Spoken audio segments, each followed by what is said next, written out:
Primeiramente, eu gostaria de cumprimentar a todos, agradecer aqui a organização desse evento, agradecer ao Dr. Ciro. É uma honra, um privilégio estar aqui hoje na República Bolivariana da Venezuela e poder trazer um pouco a experiência do Brasil.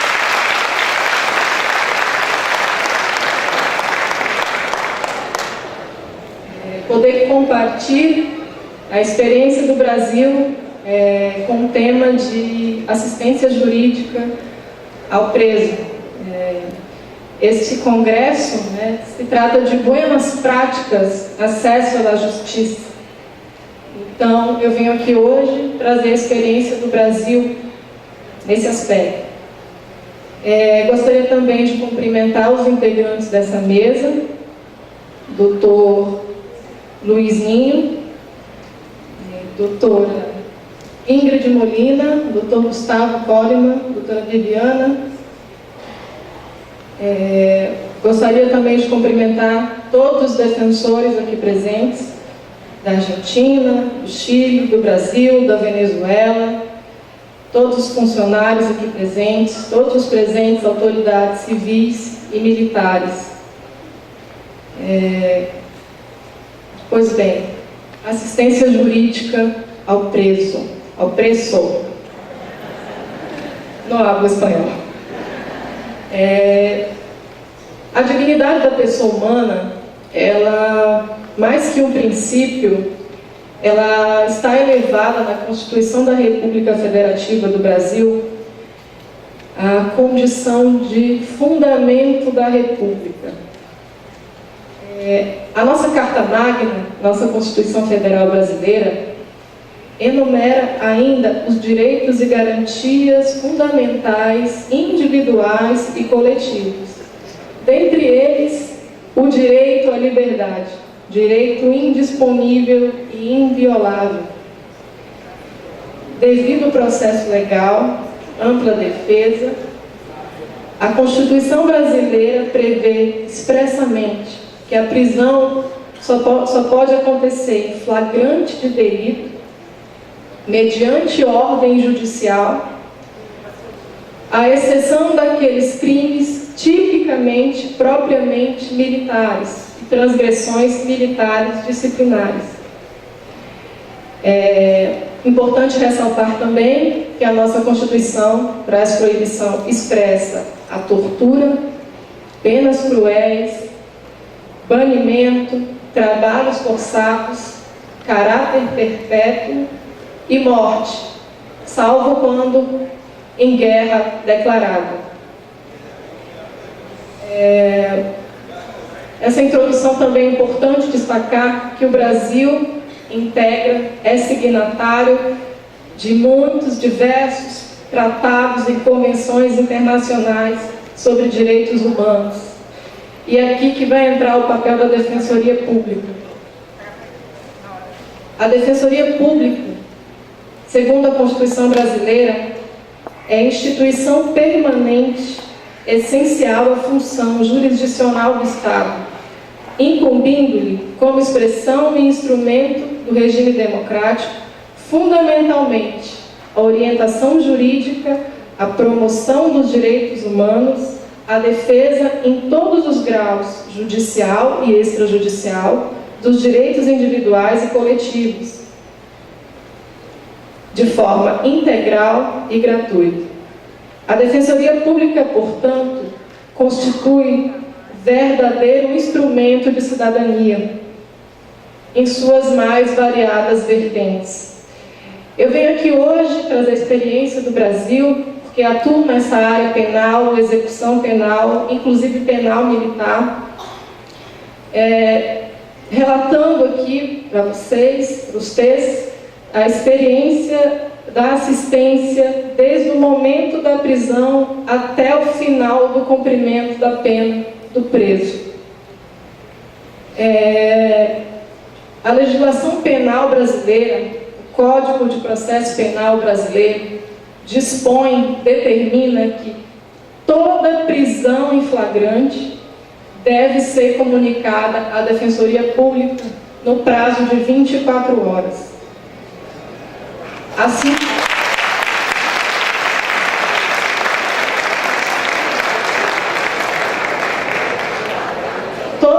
todo cidadão preso em flagrante terá sua prisão comunicada ao juiz e ao Ministério Público e à Defensoria Pública no prazo máximo de 24 horas. Esse dispositivo, ele traz a Defensoria como papel de garantidor e fiscal da prisão ilegal. O defensor, quando ele é comunicado de uma prisão, imediatamente vai analisar os requisitos legais daquela prisão, independentemente de ser um cidadão necessitado ou não. Se trata de um instrumento de controle da legalidade da prisão.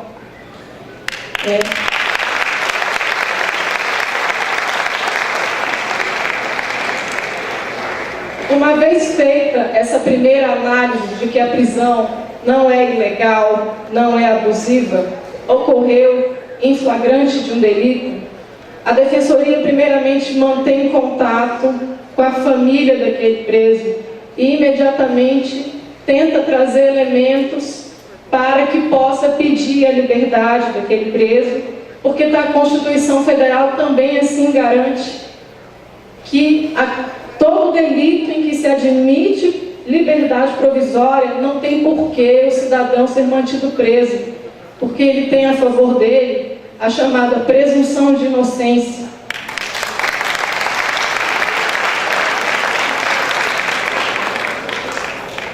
Em um primeiro momento, o defensor pode pedir o relaxamento da prisão ilegal. Sendo a prisão legal, o defensor levará elementos, comprovante de residência, comprovante de que exerce atividade ilícita, para que possa aguardar todo o processo em liberdade. Muitas vezes, os juízes, o poder judiciário, tem uma tendência de manter preso durante o processo. E daqui a Defensoria tem tentado se valer de uma audiência chamada audiência de custódia. Audiência que está prevista no Pacto de São José da Costa Rica e no Pacto Internacional dos Direitos Civis e Políticos, que garante a todo cidadão preso ser imediatamente conduzido à presença de um juiz, e não apenas na audiência do processo penal, para que o juiz possa se manifestar expressamente sobre a necessidade daquela prisão.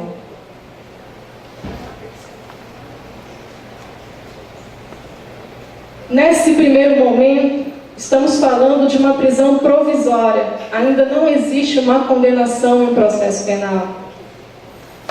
Depois, o defensor acompanhará todo o inquérito policial. O defensor poderá se fazer presente nos depoimentos perante a polícia, toda a fase de investigação.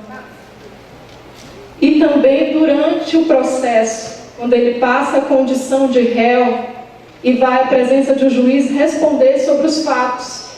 E é garantida a ele a entrevista reservada para o defensor público, que, como bem permisso o doutor Gustavo ressaltou, a necessidade da garantia da independência do defensor, porque muitas vezes vai precisar bater de frente com outras autoridades para garantir o direito fundamental de ser preso.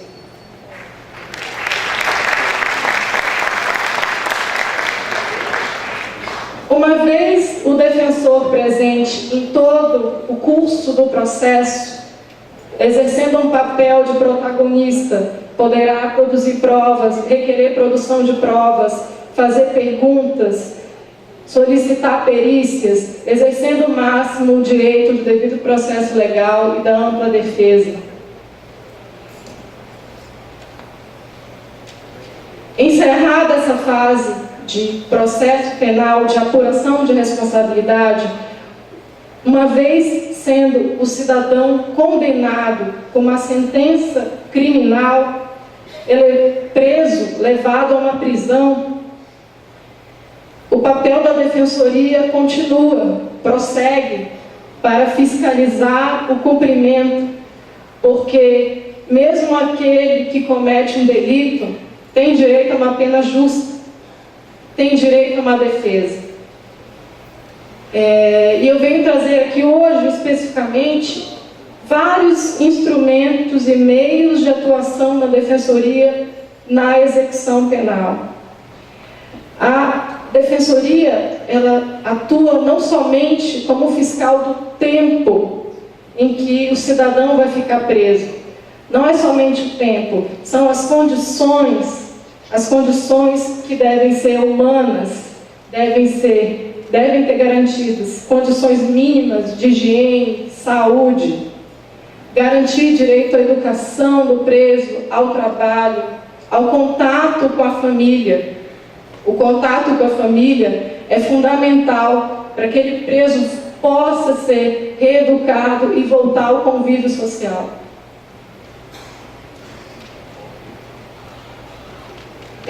A exemplo, eu gostaria de citar uma situação que acontece no Brasil muitas vezes. Aqueles presos estrangeiros que são acusados de tráfico internacional de entorpecentes ficam presos sem poder ter contato com suas famílias, porque é longe e caro. Os defensores públicos federais têm conseguido fazer com que eles façam uma ligação com seus parentes em outros países a cada mês, para que muitos têm filhos, maridos, famílias que ficam mais de anos sem notícia. A única forma que eles têm é essa, e a Defensoria tem empreendido esforços para que o preso possa ter esse contato com a família, os presos estrangeiros.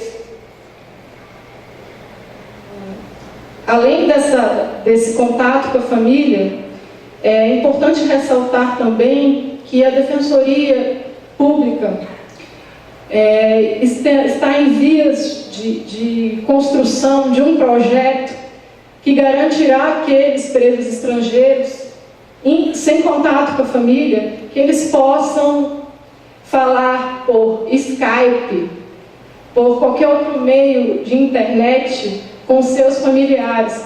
Um projeto que está em andamento entre a Defensoria Pública, o Ministério Público, o Departamento Penitenciário do Brasil e o Conselho Nacional de Justiça, que é o órgão de fiscalização do Poder Judiciário no Brasil. São vários atores tentando encontrar uma solução para garantir o cumprimento efetivo dos direitos humanos. Os defensores da área de execução penal fazem visitas periódicas aos presídios de toda a natureza, presídios de presos provisórios, presídios de mulheres, presídios, instalações de hospitais psiquiátricos, internação de crianças, adolescentes. Assegura às mulheres grávidas que possam ficar com seus filhos durante o período de amamentação.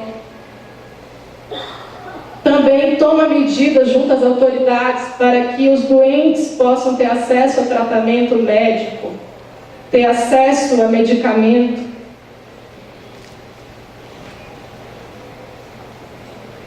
Apurar também, se for o caso, a Defensoria pode provocar as autoridades.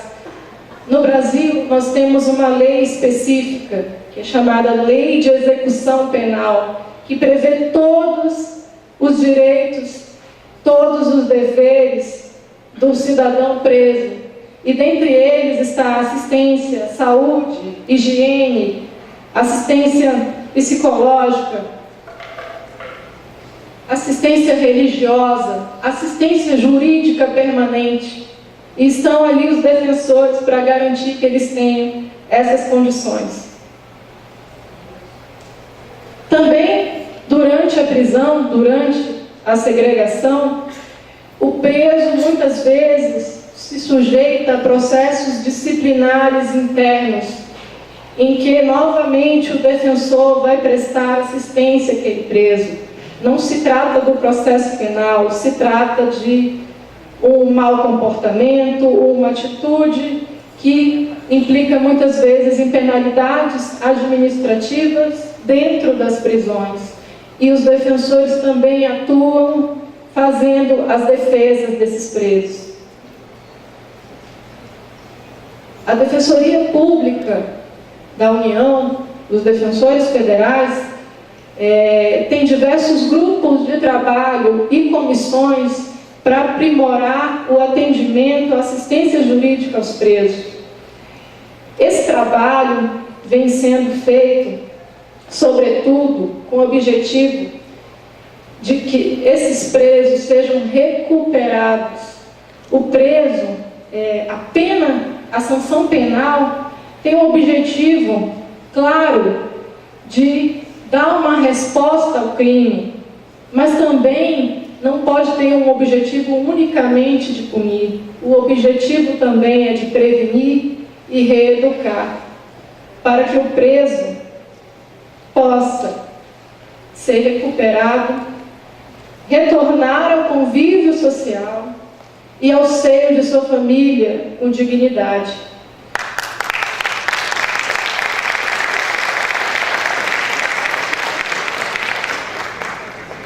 A Defensoria tem garantido também, tomado medidas, provocado às autoridades, que seja garantida o acesso à educação, acesso a cursos profissionalizantes, para que o preso possa sair da segregação com uma profissão e possa ser reinserido no mercado de trabalho e assim não voltar a cometer delitos, a cometer crimes.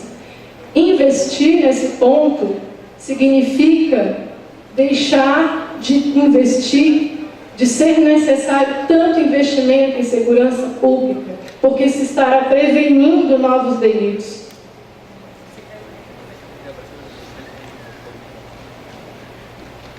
Também é importante a atuação da Defensoria, uma importante medida, é garantir o direito ao voto.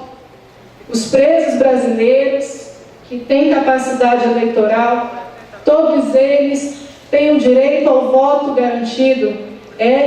As urnas eletrônicas para a votação são levadas aos estabelecimentos penitenciários, as mais variadas prisões, inclusive de adolescentes, porque no Brasil se pode votar a partir de 16 anos.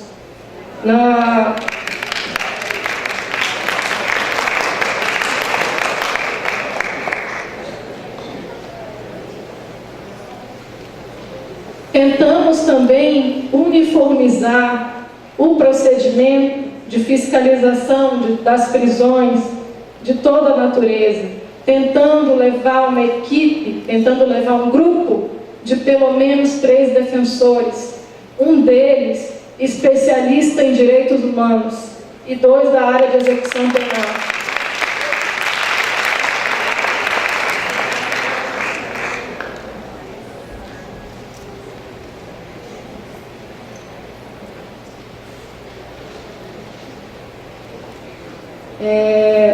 Daí a importância dessa atuação integral da Defensoria, que assume um papel de protagonismo na execução penal, que terá reflexos em toda a sociedade.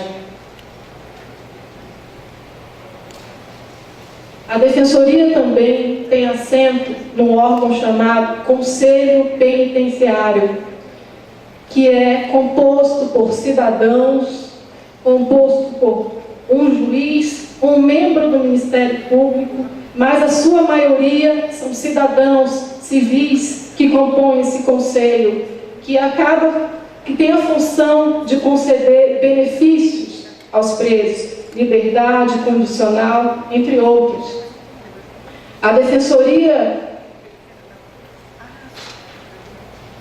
tem participado, juntamente a Defensoria Federal, a Defensoria dos Estados, realizado mutirões carcerários, aqueles presídios que estão superlotados. O Brasil ainda tem muito que caminhar. E a Defensoria Pública tem também, juntamente com o Ministro da Justiça, defensorias estaduais, Defensoria Federal, diversas autoridades, feito mutirões em que vários defensores de vários lugares do Brasil se deslocam para determinada cidade para prestar assistência em determinado presídio, como se fosse uma força-tarefa. A Defensoria também, nas inspeções, tem o dever de cuidar não somente do tempo das prisões, mas tem que dar uma especial atenção aos grupos de vulneráveis que ali estão presos. Dentre eles, temos idosos, enfermos, presos isolados, presos em isolamento, devem ser considerados vulneráveis e os defensores devem sempre entrevistá-los em caráter individual e nas inspeções.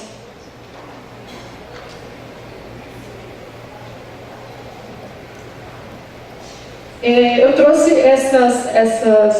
esses projetos, essas referências aqui hoje, como forma de ilustrar o trabalho que vem sendo feito no Brasil e assim poder compartilhar nossas experiências, nossas boas práticas no acesso à justiça com vocês.